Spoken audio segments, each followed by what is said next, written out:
excited to welcome to the show Sherrell Moore Tucker. She is a corporate and community wellness provider who is the co-owner of Sage Holistic Health Center in Waldorf, Maryland, and she is also the creator of Mind, Body, Faith, a wellness and lifestyle brand rooted in faith.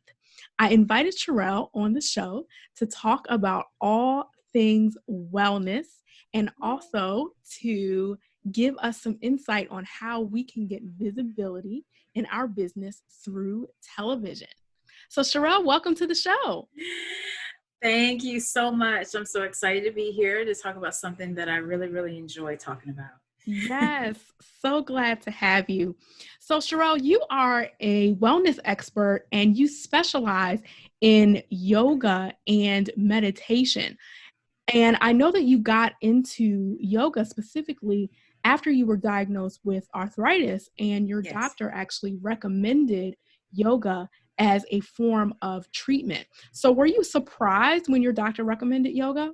I really was. I come from a movement background, but I had never taken a yoga class before. I ran track. I spent time in ballet. I was a cheerleader. So I was very much accustomed to movement modalities that where you exerted a lot of energy, very cardio in nature.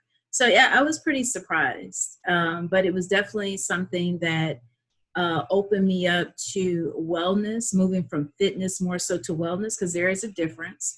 And I believe that I'm in a better space for it. Excellent. So what is that difference between fitness and wellness? Yeah, it really is a perspective. It's the way that you look at movement and the intention behind it. You know, when it comes to physical activity, as far as like a boot camp class or exercise, many times the intention is to get the heart rate up, right? Right. To fatigue the muscles, the body, in hopes of making them stronger. Mm-hmm. Well, as it relates to mindfulness and yoga, that can be some of the benefits that you see on the back end, but that's not the intention of the focus. The focus is to bring more attention and awareness to the mind-body connection through using the breath and through movement. Got And it. it can feel physically exerting because, yes, yoga is a weight-bearing practice, so you are going to exert some energy, but that's not the focus. Got it. So you actually did your first yoga training back in 2010. So at what point did you think, I want to go into business? I want to create a business out of this. Well, it was really just a dear friend of mine that asked me a very simple question at work while I was going on and on about, I can't wait until I retire one day so I can walk around in yoga pants and just teach yoga classes. And that was my retirement plan. And she simply asked me, why can't you do it now? Wow. And I had never thought about doing it while I had a full-time job. It was something that I always saw as something that I would do as in the next phase of my life. Mm-hmm. And so with that question, I began to slowly shift my mindset and began to imagine what it would feel like, what it would be like to still be working full-time, but began to move into entrepreneurship, beginning first to teach. I didn't necessarily see myself as an entrepreneur per se at the beginning. I just saw myself as teaching. But as I began to explore teaching, that led to educating, that led to presentations and other things. And I found myself in the space of entrepreneurship. Wow, that's awesome. So how long have you been in business now, and how has your journey been so far? Well, so I took that first yoga teacher training in 2010, and I started my business in 2013. So it's about 3 years. It took me to kind of shift that mindset to really think, is this what I want to do? And I began to put the structure in place for a business, and the business was born. And I definitely didn't see it prior to those 3 years, but that time gave me an opportunity to imagine what it would be like. I was really just concerned about having a full-time job and being able to birth something that was so near and dear to me, if I could really balance the two. Right. And I made the decision to go ahead and move forward with it versus waiting till retirement.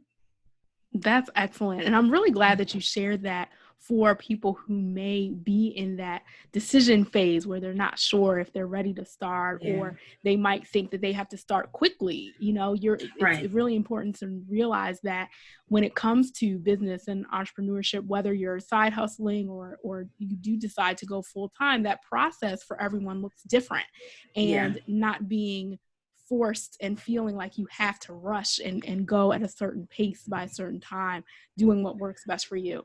You have to do what works best for you. I know many people that have quit their full-time job, became a yoga teacher. Some have success, some have struggled, Mm-hmm. some have reconciled it all, but you have to look at your family dynamics, where you are in a particular season, make the best decision for you. And so for me, it made sense for me to continue to work full-time, to use my job as my investment as I began to build my business. Excellent. Excellent. Now, you don't only teach classes, you're also, as you said, intentional about the education portion and the education component of wellness. And when it comes to yoga and meditation specifically, I know that you specialize in faith-based yoga and faith-based meditation, particularly from a Christian perspective. Right. And as a believer myself, I know that there are so many different philosophies about yoga and meditation, and whether it's biblical or not, or whether Christians are supposed to do it or not. So how did you build the courage and the confidence to start sharing your perspective on that? Well, it definitely took some courage, and I didn't always have it in the beginning. In the beginning, when I began to share the benefits of yoga with my family, my friends, those in my faith-based community, I was told what I was doing was wrong, that it was Mm, evil, it was demonic, and that I should stop wow. immediately. And so being new to the faith, I was raised in church, but I strayed away from the faith. And so I was rededicating my life to Christ when I was practicing yoga. And so I took about a year off and just wanted to reassess some things, because nothing was going to jeopardize my relationship with God and as I Mm-hmm. was growing and developing in my faith. And so I began to research. And when you start researching, you just Google something, you just come up with a whole lot of articles. So it was Right. basically articles that said 100% this is wrong, and articles said 100% this is right, and you can do what you want to do. There was nothing really in the middle. And so I kind of got a little frustrated with that. And then I began to question myself, and through prayer and fasting, I said, God, why is this movement so different? You know, I keep going back to movement because that is one of the more controversial parts of yoga. A lot of Christians don't like the names of the postures. They believe that the postures reverence a certain deity, or Mm-hmm. you're honoring a certain deity. So I go back to movement because movement is universal. No one owns movement. God is the That's only good. creator. He's the only one that can create it. And so I began to petition and ask God, why does this, why does this yoga practice make me feel good inside and out? And not necessarily just feel good, but I feel lighter. I feel less stress. I feel movement and shifts in my body. Remember, I had arthritis. I still have arthritis in my back, but it was providing some level of decrease in pain that I didn't get from Pilates. I didn't get from Wow. just exercising. It was just different. And I didn't know why it was different. Remember, I Mm-hmm. come from a movement background. So I've moved a number of ways. So I'm thinking, Right. why can't I just go back to dancing and feel this way? Mm-hmm. And what I began to realize, I began to shift, and God began to show me the science of yoga. And so I began to go to websites like National Institutes of Health, Mm-hmm. National Institutes of Minority Disparities, and I began to look up yoga and meditation. And that's where I found there was a lot of science and evidence-based research that talked Wow. about the science of yoga. It has how it has a physiological, how it has these physiological benefits and physical benefits to the mind and the body. And so I began to dive into the science of yoga and why it makes you feel a certain kind of way. And Mm-hmm. that is where I began to reconcile me continuing to practice yoga, and as it developed, practicing from a faith-based standpoint. Now, this is not to say, people say, well, show me where yoga is in the Bible. Mm-hmm. You're not going to Mm-hmm. find the word yoga in the Bible, but what you will find is movement, breathing, the reverence of the breath, and you will find this mind-body connection. I can remember as a young girl, my grandmother said, "Don't worry yourself sick." Our Mm, ancestors had so much knowledge and such a reverence for science, even though they didn't have the words to it. What she was basically saying, don't worry yourself sick. When you worry, when you are processing a thought over and over again, how it can manifest in the body. And so as a mm, kid, and even my father, we dealt with ulcers. So when you have a thought and you're not able to release that thought, it can manifest in the body. That's a mind-body connection. God created that. And so yoga puts the emphasis and the focus on that mind-body connection so that you can live well inside and out. And it's not about exerting muscles, but it's about that spiritual component. It's about the mental component, and it's about the physical health component. And I believe all three components are owned by God, and He can redeem anything for His glory. And so with that, yeah. I can't, God gave me faith and flow yoga. I use biblical principles, not traditional yoga philosophy or principles, to help people to deepen their relationship with themselves and with God as we Mhm. reverence this divine connection and this divine creation that God has blessed us with. Wow, that was so beautiful, so beautiful. And I really like the importance, as you said, of research and exploring on your own. Sometimes we're so quick to draw conclusions just because certain people might say this is wrong or this is Right. right. And just the importance of using your own expertise and your own insight in order to draw your own conclusions based on what you believe that God is leading you to do. So I think that's really, really great. Yeah, I think it's very important for me. I am not the defender of yoga. I am Mhm. not trying to recruit or anything. As a matter of fact, some that say I can't get over the word yoga, and I say, well, try something else. Like Mm, it's not coming upon me to have you practicing yoga. What is more important is that you realize that there are modalities that can help you enrich your spiritual journey with God that are already within you. yeah. Movement is within you, breath is within you, and that mind body connection is within you.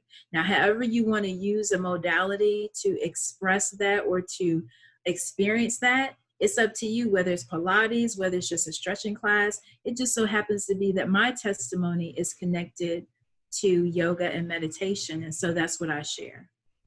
That's awesome. So, when you're talking about meditation, I know that some people may be familiar with Christian meditation, but for those who may not be, what does that mean?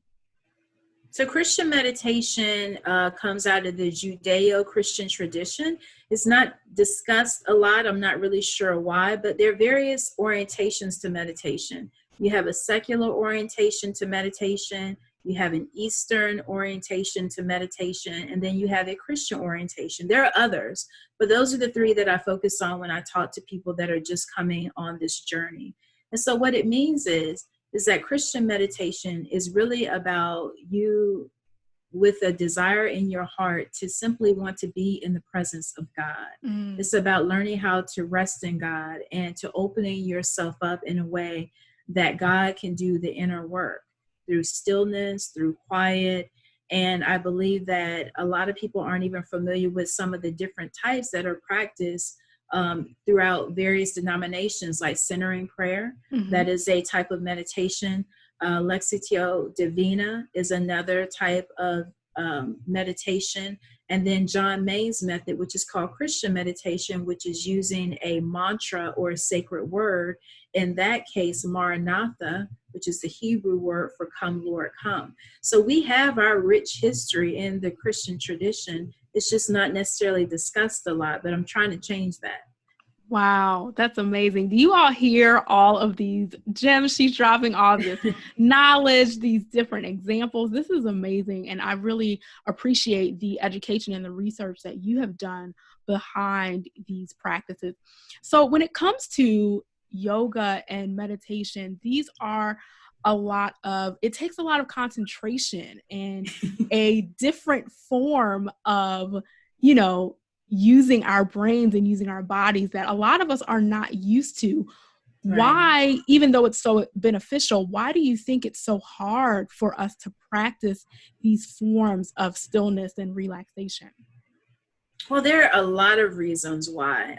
One of the top reasons that I've been teaching yoga and meditation for about 10 years, and the resounding reason is really boredom. People Mm, here in the United States, we have a tendency to be overly stimulated. So definitely. we like to be stimulated. We like to have our hands in something. Yeah. We've been taught that, idle hands is the devil's workshop. So we got to be doing something. Right. And then I also think that it's cultural. When you are able to sit with yourself, it can bring up things that have been suppressed, Mm, things such as trauma. I find that working in my community, whether it is a faith-based community or the African American community, that there's a lot of trauma that comes up. It's not uncommon when I was teaching classes that someone would be in child's pose crying. Oh, I mm, just thought about my mom. My mom passed 5 years ago. I never grieved. I went right back to work, because as a people, we just keep on keeping on. And yeah. as time goes on, we have these mechanisms in place that we just suppress in order to survive and live.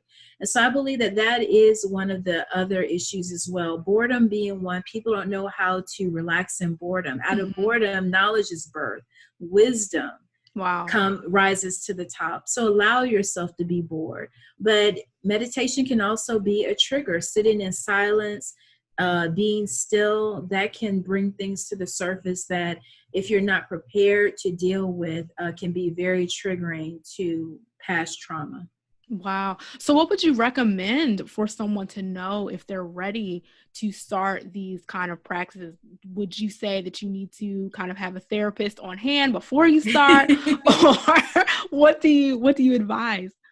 Well, and I myself, have a therapist, and they even recommend breath work and meditation. And so usually I'm kind of like on the front line when it comes to that. And what I would tell someone is, find someone that like, and trust, someone that you're comfortable with, and share with them that you would like to start a meditation practice, and allow them to lead you and guide you and offer you some tips on what would be maybe a good guided meditation to listen to, or Mhm. if guided meditation is not that person's thing. Just, it has to be a relationship, and it has to be a safe space for that person to begin to open up. If they try meditation, they said that made me feel uncomfortable. What made you feel uncomfortable? And to Mhm. begin to digest that and talk about that.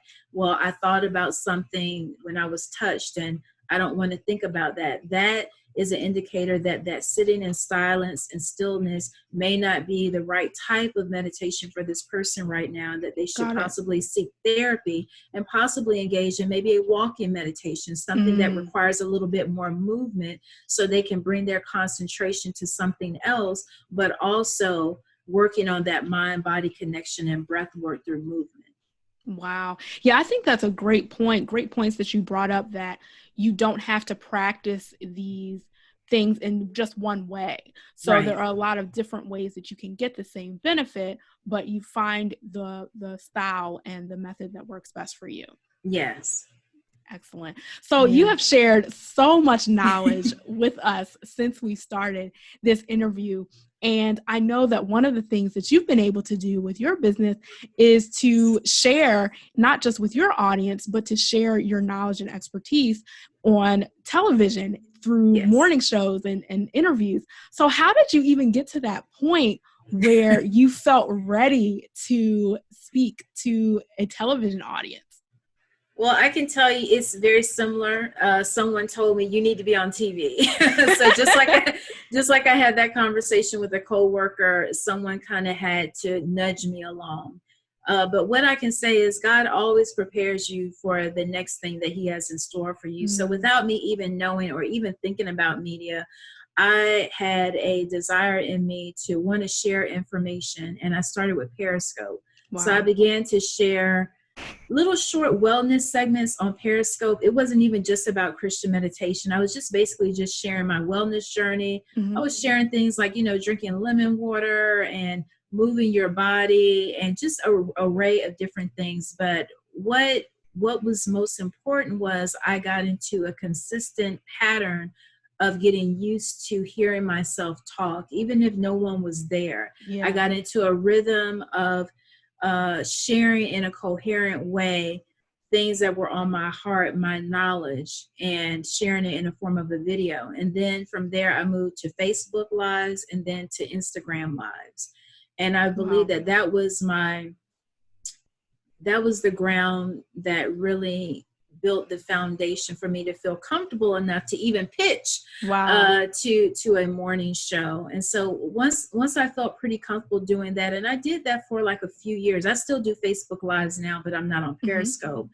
I decided to pitch once I was nudged to go on a morning show, and it was a great experience. Wow. So walk us through that a little bit, that pitching journey. How did you know what things would work well for a morning show? How did you know what to even say? Yeah, I wasn't sure. So I had a coach, and I already have I love health observations. You know, if you just Google, you'll find like there's some type of observation every day.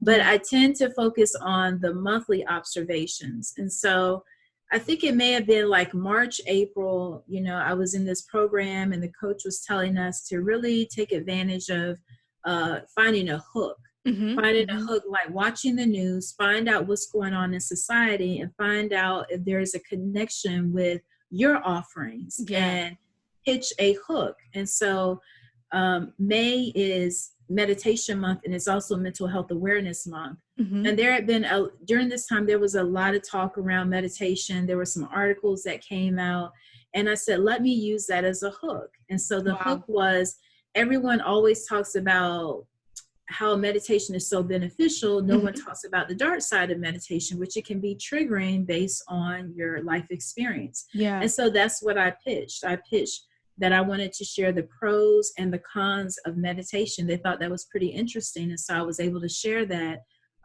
as we observe Meditation Month and mental health awareness. That's excellent. So I really like the points that you brought out about finding something that is relevant for the show audience, because that is really what is key to positioning yourself for television interviews and even other forms of media interviews. They really want to have experts and people who will share something beneficial to their audience, and maybe something their audience had never heard about or thought about before. So that is definitely, you use some expert tips there. The first pitch, I didn't get in. This is like 4 or 5 pitches later. So I pitched different things.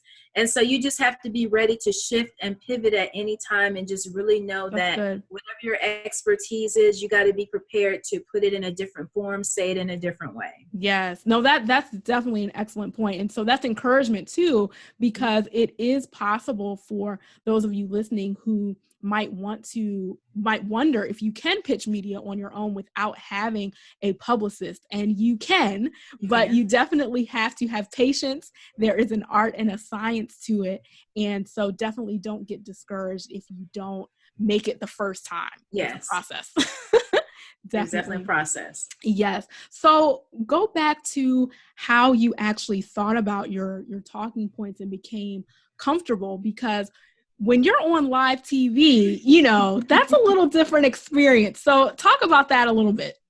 It is a different experience, even with, these quote unquote rehearsals that I had with doing Periscope, with doing Facebook Lives. When you get on set, it feels totally different. The atmosphere is different. You're not just looking at your camera. There's not necessarily an audience there. Now, there are other guests that are there that are waiting, for their shots. So there are other people there. But when they count it down, 5, 4, 3, 2, 1, and it's on, there are no redos, there's no erase, there's no delete button. And you can if you don't stay focused, and I believe that meditation really helped me, and doing Periscopes and doing Facebook Lives, that you can get really so caught up in your talking points that you're not present. And so even while I was there on set, I knew I had the information. So for me, this doesn't work for everyone. I just practice being in the present moment. I watched the people that were before me. Everybody can't deal with that, but I watched the people that were before me, congratulated them, and I waited for my time and my space. Mm-hmm. I stayed in that meditative space and I began to breathe. But even with all that, you can still just freeze on one. Yes. Yes, definitely. You can still freeze on one, and you just have to give Yeah. yourself some grace with that. But for me, it can be very easy for me to get anxious. So Yes. anytime I'm in a situation where I have to speak or be on camera or TV, it is imperative upon me to do breathing exercises to stay fully present, know that I have the information to give, and all I have to do is deliver it in a coherent way that's going to be beneficial for those that are listening. That is all I try to focus on. Yeah, that's Yeah. excellent. That's a great perspective and some great strategies for people who might have a little bit of hesitation about doing media interviews for the first time. Yeah. So that's great. So when it comes to where we are right now in the world, we are in the midst of a global pandemic, and we are all, dealing with such higher levels of stress than normal. Do you have any tips for those of us who might want to get started adding some more relaxation or some more resting into our daily lives, even in the midst of everything that's going on? Yeah, a very simple way to kind of get into this meditative practice and cultivate a rhythm and a routine is really through breath work. I find that that is like the easiest way because we're already breathing. We're not necessarily conscious of it every second, but it's a very simple way to incorporate moments of stillness, moments of silence, to allow yourself to get used to some of these contemplative practices, some of these holistic practices. We have all these practices within us already. We just have to bring them to the forefront. And so at any time of the day, whether it's for 1 to 2 minutes, some people have an Apple Watch and it tells them when to breathe. I think that's actually a great idea. Sometimes you have to just pause and breathe, using the breath as a reset the perspective, reset your mood, because feelings are always fluctuating throughout the day. So you are not dominated by your feelings. You can change your feelings if you want to. And so the breath allows you the opportunity to shift. Wow. Take a moment, that's really big. Sit yourself down, take 5 deep breaths, close your eyes. We draw in a lot of distractions and information through our eyes, through vision. So sometimes just closing your eyes and giving your eyes a break can do wonders. And when you open your eyes, choose to shift. Wow, that's awesome, especially when you're on that 10th Zoom call of the day. Looking at that video, I know that is a stressor too. So when you're talking about breathing, are there specific types of breathing that you want to use? I know there's breathing through your nose, breathing out through your mouth. What is the best type of breathing for calming? So for calming, I would say breathing in through the nose and slowly out through the mouth. I think that is breathing techniques, they can run the gamut from breathing in through the nose and out through the mouth, or in through the mouth and out through the mouth. It just depends on what your focus is, what your end result you're trying to get to. But when it comes to just calming yourself down, simple, even breathing, maybe breathing in for a count of 4 and then breathing out the mouth for a count of 6, almost like bringing the lips together like you're blowing over something really hot. That really helps as well. Breathe in and out, and allow the breath to become longer and longer. When we allow our exhaling breath to extend the inhaling breath, it invokes that relaxation response in the nervous system. And systematically, and from a scientific standpoint, it allows us to rest and digest. It's all the beauty of science. Wow, that is excellent. This has been such a great conversation, so informative and inspired by research. I love it. I love it. I love it. So what do you do, Sherrell, to de-stress? It's very boring. I mean, I am an introvert. So I love spending, time by myself. I spend a lot of time in my head, just thinking about things, thinking about life. I ponder all day, and that keeps me in a space of just calmness. I meditate daily, usually in the morning, and I try to meditate again at night. And I love to walk. So when the weather is nice, I tend to do a lot of walking meditations. Oh, awesome. And I find myself just walking and noticing the different birds, noticing how many different trees can I count and how the leaves look different. And it leaves me more and more in awe of God, that he really created all this and how he's just so intricate and detailed in everything that he does. I learn something new every time I just take a walk outside. So that's what I do to just stay calm and relaxed. I love to walk and observe.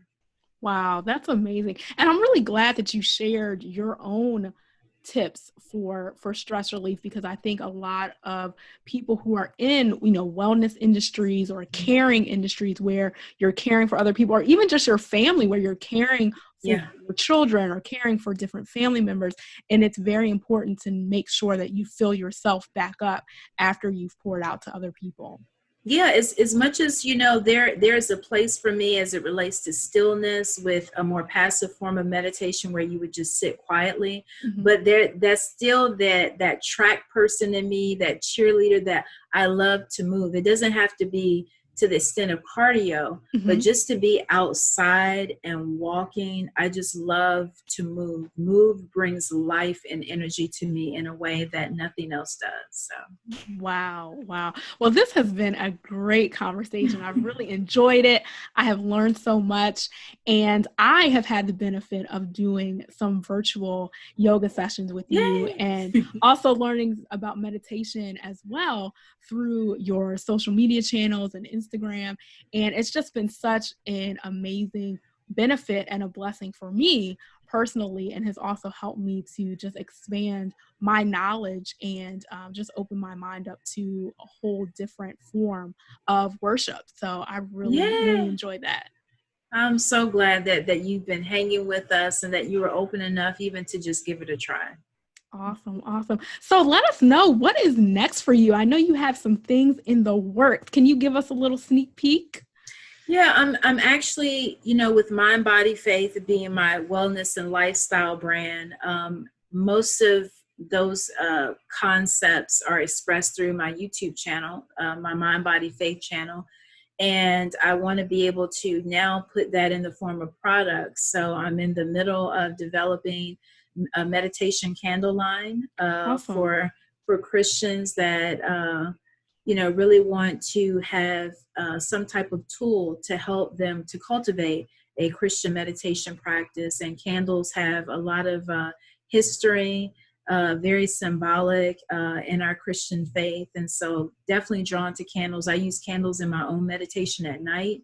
And so I'm really excited about that, along with some other products that will be used to educate people about living a more meditative lifestyle.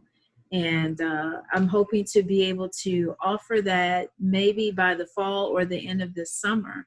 I'll continue to offer content on my YouTube channel, which I'm really excited about, which I meet people from all over.